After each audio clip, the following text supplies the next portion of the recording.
समाधान समाधान समाधान। नमस्कार, आदाब, सत श्री अकाल। मित्रों, एक बार पुनः स्वागत है आप सभी का समाधान कार्यक्रम में। मित्रों, जब हमने विद्यार्थियों की समस्या से अपने कार्यक्रम की शुरुआत की थी, तब हमारे जेहन में था कि कहीं ना कहीं 3 या 4 एपिसोड में हम विद्यार्थियों की समस्याओं को संपूर्ण रूप से समाधान तक ले जाएंगे। लेकिन हुआ इसके बिल्कुल विपरीत ही। जब हमने उनकी समस्याओं पर विस्तार से चर्चा करना शुरू किया, तो हमने पाया कि सचमुच उनकी समस्याएं बहुत ही गंभीर हैं, जिन पर कहीं ना कहीं चर्चा की सचमुच आवश्यकता है। इसीलिए इस कार्यक्रम को इतना विस्तार दिया गया। आज भी हम एक ज्वलंत समस्या जो विद्यार्थियों की है उसे ले रहे हैं, और वो है एग्जाम फियर। मित्रों, कई बार ऐसा होता है, आपने देखा होगा विद्यार्थियों को, कि जब कभी परीक्षा की बात आती है तो विद्यार्थी परेशान हो जाते हैं। उन्हें भय की अनुभूति होने लगती है, या वो कहीं ना कहीं इससे बचने की कोशिश करते हैं। कई कारण हो सकते हैं इसके पीछे, लेकिन उनके मन में ये होता है विद्यार्थियों के कि यदि परीक्षा ना होती तो हम कितना आनंद मनाते, खुशियां मनाते, बस नाचते गाते, हमारा जीवन बहुत आनंदित होता। लेकिन परीक्षा कहीं ना कहीं आवश्यक तो है ही जीवन के लिए। तो परीक्षा की आवश्यकता क्यों है, और इसके माध्यम से किस प्रकार से हम अपने जीवन को विकास की ओर ले जा सकते हैं, और इसके पीछे जो भय है या समस्याएं हैं, उन पे चर्चा के लिए आज पुनः एक बार हमारे साथ हैं आदरणीय राजयोगी ब्रह्मा कुमार सूर्य भाई जी। आइए हम सब स्वागत करते हैं उनका। भ्राता जी, आपका बहुत बहुत स्वागत है। धन्यवाद। भ्राता जी, आज जो हम समस्या ले रहे हैं विद्यार्थियों की, वो है परीक्षा जो भय उत्पन्न करती है, एग्जाम फियर। तो परीक्षा की आवश्यकता कितनी है, इस बात पर आप प्रकाश डालें ताकि विद्यार्थी अपने अंतर के भय को थोड़ा कम कर सके। हाँ, देखिए, वैसे तो जीवन भी एक सुंदर परीक्षा है। जी। कदम कदम पर मनुष्य को परीक्षाएं देनी पड़ती हैं, हम्म। परंतु एजुकेशन का एक फील्ड जिसमें हमें निरंतर प्रगति के पथ पर चलना है। जी। एजुकेशन अर्थात जिसमें हमें अपनी बुद्धि का विकास करना है। एजुकेशन अर्थात जिससे हमें अपनी क्षमताओं का, योग्यताओं का, टैलेंट्स का विकास करना है। जी। तो विकास प्राप्ति के लिए देखिए, हम दौड़ लगाते हैं, निरंतर आगे बढ़ते जाते हैं। जी। बाधा दौड़ भी कर दी जाती हैं ताकि बाधाओं को पार करके भी हम उसी गति से दौड़ने का अभ्यास करें। जी। तो हम कहेंगे एग्जाम इज ए मस्ट। अगर एग्जाम ना हो तो विद्यार्थी को अपनी कितना उसने पढ़ाई की है उसको जांचने का, आंकने का कोई अवसर ही न मिले। और हमें ये मान लेना चाहिए, ये सत्य है कि सचमुच परीक्षा मनुष्य की प्रगति का द्वार खोलती है, हर तरह से आगे बढ़ाती है।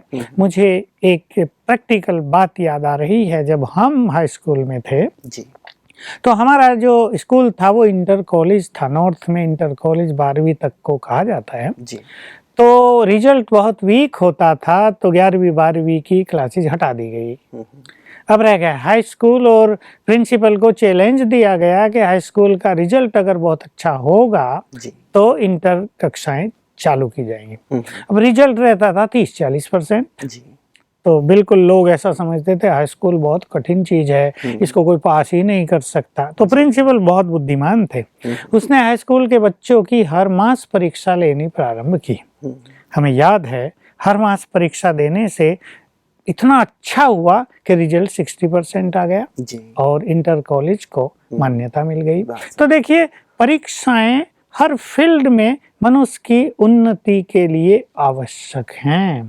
परीक्षा न हो तो मनुष्य की प्रगति रुक जाएगी। इसलिए परीक्षाओं से डर, एग्जाम फोबिया की जरूरत नहीं। We have to enjoy our examination. जी। और वैसे भी परीक्षा ना भी हो भ्राता जी, तो व्यक्ति आखिर मेहनत किस लिए करे?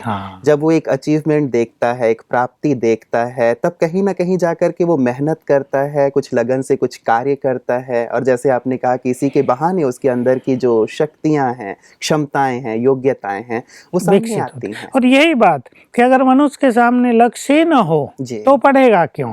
फिर तो ये है कि जो जैसा पढ़ रहा या नहीं पढ़ रहा, कोई स्कूल कॉलेज में जा रहा है या नहीं जा रहा है, न उन्हें पेरेंट्स कुछ कहेंगे, लेकिन इससे निराशा ही बढ़ेगी। हमारा शिक्षा क्षेत्र का जो एक इसकी रौनक है जो एक हमारे समाज में, और देखो विद्यार्थी जब सब देखते हैं, जब सवेरे सवेरे घरों से विद्यार्थी स्कूल के लिए बाहर निकलते हैं, एक रौनक होती है सबके चेहरों पर, वो रौनक सचमुच कम हो जाएगी। वो क्यों पढ़ेंगे भाई? तो जैसे पीछे हमारे लोग सोच रहे थे कि 10वीं क्लास तक के बच्चों को बिना परीक्षा के ही आगे बढ़ाया जाए, ये विचार संपूर्ण रूप से गलत है। और जब वो 11वीं में पहुंचेंगे तो बिल्कुल बेकार होंगे, वो 11वीं भी पास नहीं कर पाएंगे और उनका जीवन का स्तर संपूर्ण रूप से गिर जाएगा। इसलिए एग्जाम तो बहुत आवश्यक है। जी जी जी, मतलब इस प्रकार से यदि परीक्षा एक लक्ष्य के रूप में हो तो उनके अंदर एक पढ़ने की रुचि भी पैदा होती है, ललक पैदा होती है, और साथ ही उनके अंदर की जो क्षमताएं हैं, योग्यताएं भी हैं, वो सब भी डेवलप होती हैं।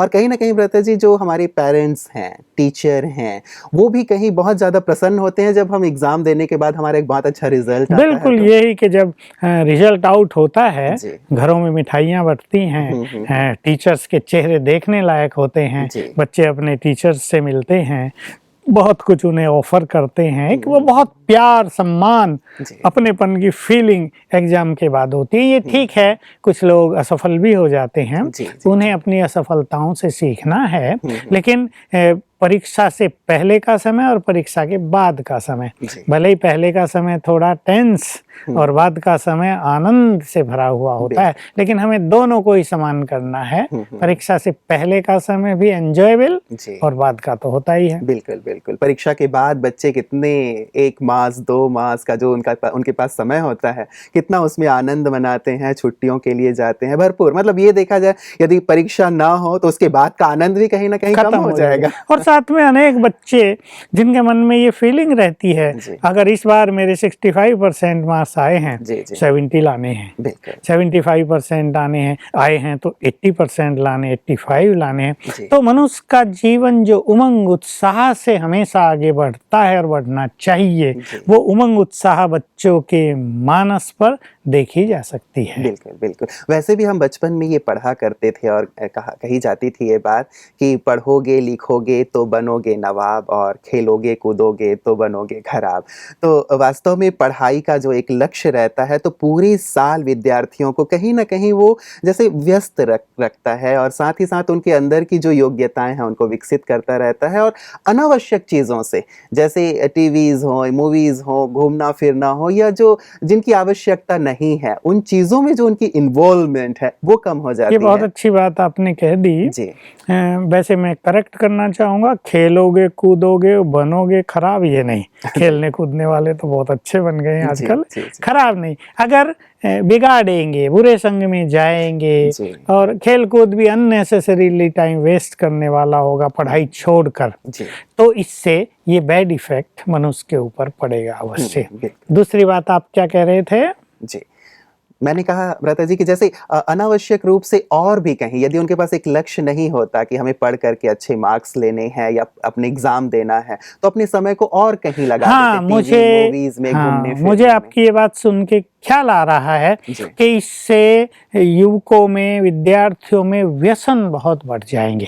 अगर एग्जाम, ये फियर भी बहुत कल्याणकारी है। देखिए, फियर शब्द जहाँ मनुष्य के अंदर की कमजोरियों को जागृत कर देता है या कहीं ना कहीं उसे वीकन करता है, तो ये फियर आवश्यक भी है। फियर ही ना हो तो मनुष्य कुछ भी करने लगेगा।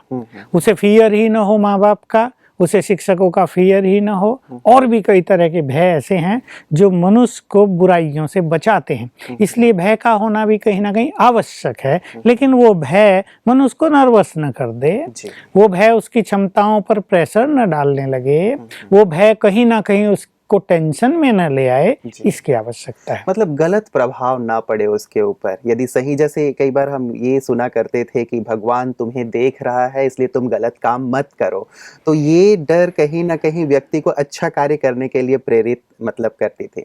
लेकिन ये जो बात है कि फियर विद्यार्थियों में हो, यदि नेगेटिव इफेक्ट डाल रहा हो, नर्वस हो रहा हो, टेंस रहता हो, तो ये बात गलत है। बाकी इस रूप में जरूर ले हाँ, अन्यथा एग्जाम का फियर ही तो उसे पढ़ने के लिए प्रेरित कर रहा है। तो ये फियर का एक पॉजिटिव पहलू है जो हर एक मनुष्य में, चाहे वो एग्जाम का हो या मनुष्य में बुराइयों को करने का भय हो। चाहे हम देखिए रेलवे ट्रैक क्रॉस करते हैं तो फियर तो रखना पड़ता है ना, ट्रेन आ तो नहीं रही है। हम ड्राइविंग करते हैं, हमें फियर रखना पड़ता है सामने वाला कैसे आ रहा है। तो ये फियर का एक पॉजिटिव पहलू है जो मनुष्य को सशक्त करता है, सावधान करता है, अलर्ट करता है और कुछ ना कुछ अच्छा करने के लिए प्रेरित करता है। मतलब अच्छाई के तौर पे हम फियर को यूज करें। लेकिन भ्राता जी, जहां तक हमारी आज की चर्चा है, जो एग्जाम फियर की बात है, उसका एक निगेटिव जो असर है बच्चों के ऊपर आ रहा है, तो पहले तो मैं ये आपसे जानना चाहूंगा कि ये एग्जाम फियर आखिर है क्यों बच्चों में? देखिए, कुछ बच्चे बचपन से ही अगर पढ़ने लिखने में कमजोर हैं जी, तो उन्हें ये बहुत भारी बात लगती है कि परीक्षाएं भी देनी पड़ेंगी। जी, दूसरी एक चीज है कि बच्चों की प्रिपरेशन बहुत अच्छी न हुई हो, अच्छा पढ़ाया न गया हो। भले ये बात टीचर से संबंधित है पर है इम्पोर्टेंट। कई बार टीचर्स का व्यवहार ऐसा एग्रेसिव होता है या उनका स्वभाव ऐसा क्रोधित होता है या बच्चों पे वो ऐसे दबाव या रोब रखते हैं कि पढ़ाते हुए मान लो बच्चे ने कुछ पूछ लिया तो उसे कहेंगे नालायक, समझ में नहीं आता, बुद्धू हो, माँ बाप ने दूध नहीं पिलाया है क्या, तुम्हें भोजन नहीं खिलाया है क्या, उल्टी सुल्टी बातें करेंगे। तो बच्चे ऐसी फटकार सुन के बच्चे डर जाते हैं, डर के वो पूछेंगे ही नहीं जो पढ़ाया जा रहा, जितना समझ में आ रहा ठीक है, नहीं आ रहा तो भी ठीक है। लेकिन अगर वहाँ एक ऐसा माहौल बना दिया जाए कि बच्चों को ओपन होने का खुला अवसर मिले क्लासेज में और वहाँ खुशी का माहौल हो क्लास में, देखिए बहुत इंपॉर्टेंट चीज होती है किसी भी क्लास का माहौल खुशी का और हल्केपन का और बिल्कुल एक सुंदर संबंध टीचर और विद्यार्थी का। ये नहीं बच्चे टीचर से डर ही रहे हों, ये भय फिर नया एग्जाम फियर पैदा करता है और एजुकेशन के बारे में फियर पैदा करता है। तो ऐसा सुंदर माहौल यदि बना दिया जाए तो बच्चे खुल के कुछ भी पूछ सकें तो उनकी योग्यताओं में विकास होगा और तैयारी बहुत अच्छी होगी। साथ में कभी कभी ऐसा भी होता है कोर्स ही कंप्लीट नहीं हो रहा है, अब शिक्षक लोग दूसरे कार्यों में लगे हुए हैं, आधा छोड़ दिया, अब तुम खुद करो या ट्यूशन करो और मेरा ट्यूशन करोगे तो नंबर अच्छे आएंगे। मैं खोल के ही कह रहा हूँ, बहुत जगह ये बात हो गई है। ये भी जो गरीब बच्चे हैं उनमें भय पैदा करता है। अब हर व्यक्ति तो पैसा खर्च नहीं कर सकता, तो ये कुछ चीजें बच्चों के मन में एग्जाम के प्रति भयभीत होने वाली हो गई हैं। जी जी जी, आपने ट्यूशन की बात कही भ्राता जी। कई अमीर विद्यार्थी होते हैं वो तो खैर ट्यूशन कर लेते हैं और कहीं ना कहीं जो ट्यूशन पढ़ रहे हैं उनके अंदर ज़्यादा आत्मविश्वास भी बढ़ जाता है। उनको हो सकता है कुछ ऐसे गैस पेपर भी उपलब्ध कराए जाते हों जिनके माध्यम से उनकी तैयारी अच्छी रहती है। और जहाँ तक ये गरीब विद्यार्थियों की बात है या मध्यम वर्ग के जो विद्यार्थी हैं वो जो नहीं कर पा रहे हैं ट्यूशन, तो शायद ये भी एक रीज़न बन रहा है जो उनके कॉन्फिडेंस लेवल को कम कर देता है। भ्राता जी, कॉन्फिडेंस भी कहीं ना कहीं एक कारण है? हाँ बिल्कुल, मैं यही कहूँगा कि जो गरीब विद्यार्थी हैं या जो कोचिंग आदि नहीं कर सकते हैं, जिनके माँ बाप बेचारों को पढ़ाई मुश्किल से रहे हैं, नहीं तो कहते हैं तुम भी भाई मजदूरी नौकरी कर लो, हमारा परिवार अच्छी तरह चलता रहेगा, ऐसे बच्चों को भी अपने उमंग उत्साह को कम करने की जरूरत नहीं, अपने कॉन्फिडेंस को कम करने की जरूरत नहीं, क्योंकि कॉन्फिडेंस अगर कम हो जाता है तो कई चीजें निराशा के कारण दब जाती हैं। ये सूक्ष्म साइकोलॉजी सभी को ख्याल रखनी है। अगर प्रेशर है या निराशा है तो कई टैलेंट्स दब जाएंगे। कई चीजें ऐसी हैं कि जो मनुष्य सहज याद कर सकता है। हर एक मनुष्य के ब्रेन की क्षमता बहुत जबरदस्त है, बहुत जबरदस्त। पहले मैंने कहा कि सारे संसार की मेडिकल साइंस ब्रेन के बारे में 10-12% से ज्यादा नहीं जानती। तो चाहे एक बच्चा गरीब है और चाहे वो पढ़ाई में बिल्कुल मीडियम है, एवरेज है, लेकिन उसके अंदर हो सकता है ब्रेन की क्षमता बहुत ज्यादा हो। लेकिन अगर उस पर प्रेशर रहेगा, अगर उसके जीवन में निराशा आती रहेगी और उसको अगर इस कंपैरिजन के कारण कि भाई जो धनवान बच्चे हैं वो ट्यूशन कर रहे हैं, टीचर उन्हें ज़्यादा प्यार दे रहा है, हमें तो कोई पूछता नहीं, हमारे पास पैसा भी नहीं, ऐसी निगेटिविटी अगर उनके अंदर आती जाएगी तो ये योग्यताएं उनकी दबती जाएंगी, वो विकसित नहीं। तो इसको वो एक चैलेंज के रूप में, तो इसको वो एक चैलेंज, हमने देखा कई स्थानों पे ये देखा गया भ्राता जी कि अच्छे स्कूल की तुलना में भी जो थोड़े से ग्रामीण एरिया के स्कूल हैं वहाँ का जो रिजल्ट है वो बहुत अच्छा आता है। मेरे पास प्रैक्टिकल चीज है, एक साल पहले ही यूपी में 3 कैंडिडेट आईएएस के लिए ऐसे चुने गए, एक का बाप रिक्शा चलाता था, एक के बाप की चाय की छोटी सी जो रेडी लगाते हैं लोग उसकी दुकान थी, और एक भी कोई बहुत साधारण घर से था, जिनके पास न ट्यूशन के पैसे थे न कोचिंग करने के थे, लेकिन वो आराम से सेलेक्ट हुए। तो देखिए इसको हम एक चैलेंज के रूप में स्वीकार कर लें, और एक बात जो एक मान्यता बन गई है कि तुम ट्यूशन करोगे और तुम कोचिंग लोगे तो ही तुम्हारे मार्क्स बहुत अच्छे आएंगे। जो ऐसे स्टूडेंट हैं वो इसे चैलेंज रूप में स्वीकार कर लें कि नहीं, इन सब के बिना भी हम सबसे आगे जाकर दिखाएंगे, टॉप करके दिखाएंगे, और ऐसे स्टूडेंट्स के उदाहरण हैं। तो ये चैलेंज उनकी आंतरिक जो टैलेंट्स हैं, ब्रेन की जो शक्तियां हैं उसको एक्टिव कर देगा, और वो पाएंगे कि ज्ञान का भंडार तो उनके ब्रेन में ही है, केवल उन्हें एक्टिव करना था। जी, मतलब डरे नहीं, सिचुएशन को एक चैलेंज के रूप में लें ताकि वो अपनी आंतरिक शक्तियों को जागृत कर सकें। और वैसे भी डरने से कोई फायदा तो होने वाला है नहीं, बल्कि उनकी और भी शक्तियां नष्ट हो रही हैं और साथ ही वो फोकस नहीं कर पा रहे हैं, डर के जी रहे हैं या मर के जी रहे हैं। इसके बनिस्पत खड़े हो जाएं और चैलेंज के रूप में सिचुएशन को लें। बहुत सुंदर बात आपने कही भ्राता जी। भ्राता जी, एक चीज और कहीं ना कहीं शायद एग्जाम फेयर में कारण बन सकता है, कंपटीशन की बात, कि भाई हमें इतने परसेंटेज लाने हैं, इतने हम लाएंगे तभी हमारा अच्छे स्कूल में या तो दाखिला होगा या हम किसी अच्छे चीज़ के लिए अपने आप को अप्रोच कर पाएंगे। तो कहीं ना कहीं ये कंपटीशन बहुत बढ़ता जा रहा है, शहरों में हो, गाँव में हो, तो कंपटीशन भी शायद। हाँ, देखिए यही कि भाई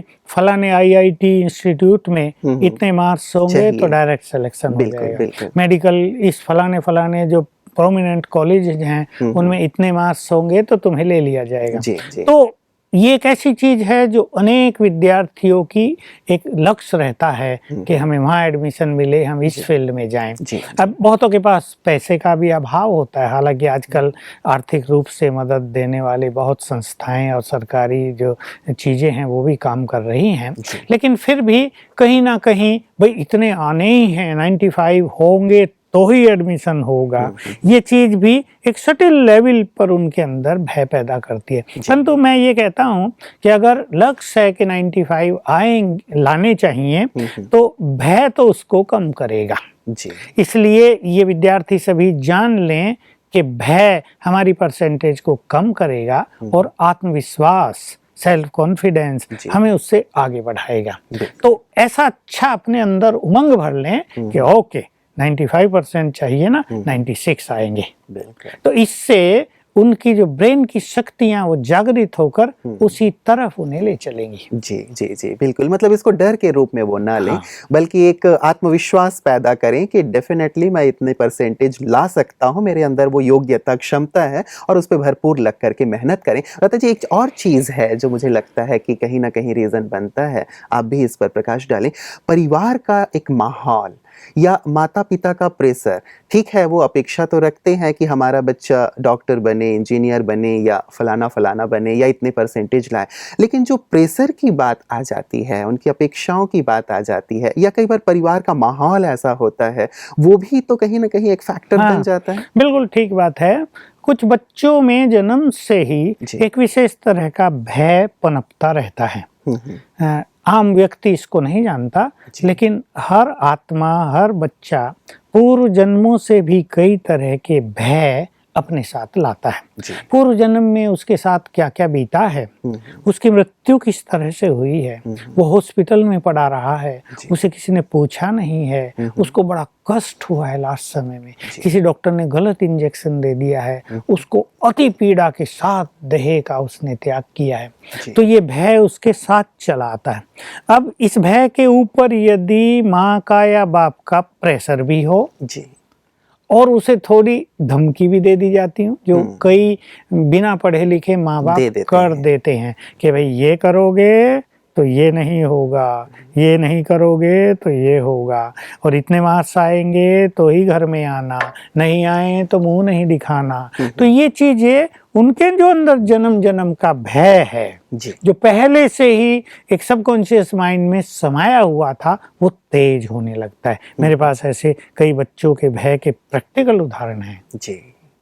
तो ये भी एक भय का रीजन बन रहा है। तो पेरेंट्स, चलिए वो पास्ट में जो लेके आए हैं भ्राता जी, वो भय तो चल ही रहा है उनके साथ, लेकिन पेरेंट्स जो एक दबाव डाल रहे हैं, तो आपके विचार से क्या ये उचित? हाँ, वही मैं एक उदाहरण दे रहा हूँ आपको जी।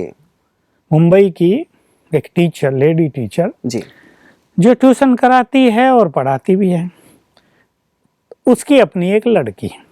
अब मुझे बुलाया कि मेरी ये लड़की 3rd क्लास लाती है और मेरे ट्यूशन पढ़ाए हुए बच्चे 1st क्लास आते हैं। लोग मुझे बोलते हैं कि अपनी लड़की को तो पहले होशियार करो। तो इसके कारण मेरे पास आने वालों की संख्या कम रहती है कि जो अपनी लड़की को नहीं सुधार सकती, वो दूसरे लड़कों को 1st क्लास कैसे दिलाएगी। जी जी। तो वो उस लड़की पे दबाव रखती थी। लड़की को मैंने ध्यान से देखा, उसका चेहरा, उसके चेहरे पर माँ के लिए बहुत ज्यादा एक निगेटिव फीलिंग, एक बदले की भावना और भय के लक्षण बिल्कुल स्पष्ट दिखाई दे रहे थे। देखो क्या हुआ, 11वीं के परीक्षा हुई, लास्ट पेपर देने के बाद लड़की घर में नहीं आई। शोर मच गया, जल्दी 1-2 घंटा इंतजार की, ये लड़की तो लगता है सुसाइड कर लिया है। तो हमने कुछ उनसे स्पिरिचुअल प्रैक्टिस कराए और अगले दिन लड़की वापस आ गई। लेकिन जब वो वापस आई तो इतनी डरी हुई थी कि बस अगर कोई उसे कुछ कह दे तो जैसे उसका हार्ट फेल हो जाएगा। मैंने इन्हें समझाया, उसका मामा हमारे यहाँ आता है, वो अपनी बहन के घर था। मैंने समझाया कि अब अपनी बहन को समझाओ, तुम इसे ऑफिसर बनाने के चक्कर में क्यों पड़ी हो, इसको जीवन जीने दो ना बेचारी को। उस फील्ड में ये होशियार नहीं है, अपने गृहस्थ फील्ड में ये बहुत एंजॉय तो करे। तुम इसके अंदर अनेक अवगुण पैदा कर रहे हो, निराशा पैदा कर रहे हो, भय पैदा कर रहे हो, एक रिवेंजफुल फीलिंग दे रहे हो, इसको छोड़ दो।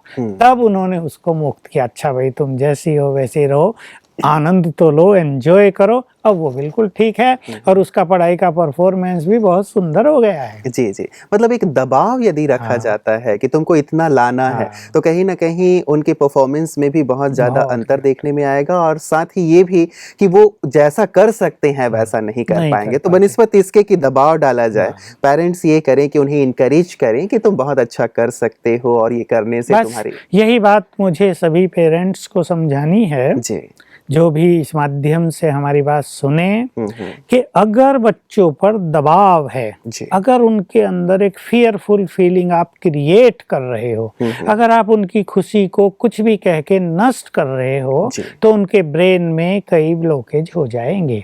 और जो उनके ब्रेन की एक नेचुरल कैपेबिलिटी थी, क्षमता थी, वो भी डल पड़ जाएगी और बच्चों का परफॉर्मेंस डाउन जाएगा ही। इसलिए घरों में मैंने कहा, एनकरेज करो बच्चों को। ये कहो ही नहीं तुम बुद्धू हो, ये कहो ही नहीं तुम फेल हो जाओगे, तुम बहुत होशियार हो, तुम्हारे इतने मार्क्स आएंगे, अगर 40 आते हैं अगली बार तुम्हारे 50 आ जाएंगे, तुम मेहनत करो, हम सब तुम्हारे साथ हैं। तो लव, हैप्पीनेस, एनकरेजमेंट और इस तरह उनको अच्छी अच्छी बातें कहने से डेफिनेटली उनका परफॉर्मेंस सुंदर होगा, घर में खुशी का माहौल होगा और सब बहुत आगे बढ़ेंगे। बहुत सुंदर बात भ्राता जी आपने कही कि परिवार में भी एक प्रकार हल्कापन रहेगा, बच्चे भी एक अच्छे हेल्दी वातावरण में स्टडी करेंगे तो उनकी ग्रहण शक्ति बहुत ज़्यादा बढ़ जाएगी, वो अपनी पढ़ाई को शायद इंजॉय कर पाएंगे। और इसके साथ साथ जो अलग अलग फैक्टर्स की जो हम लोगों ने चर्चा की कि डर किस कारण पैदा हो रहा है, उन पे भी अवश्य ही वो विचार करें। तो बहुत सुंदर आपने बातें हमारे विद्यार्थियों को भ्राता जी आज दी है, जिससे कि वो अपने डर को ढूंढ पाएंगे और उसको समाधान तक ले जा पाएंगे। तो आज आपने इतनी सुंदर बातें हमारे सामने रखी, इसके लिए आपका बहुत बहुत धन्यवाद।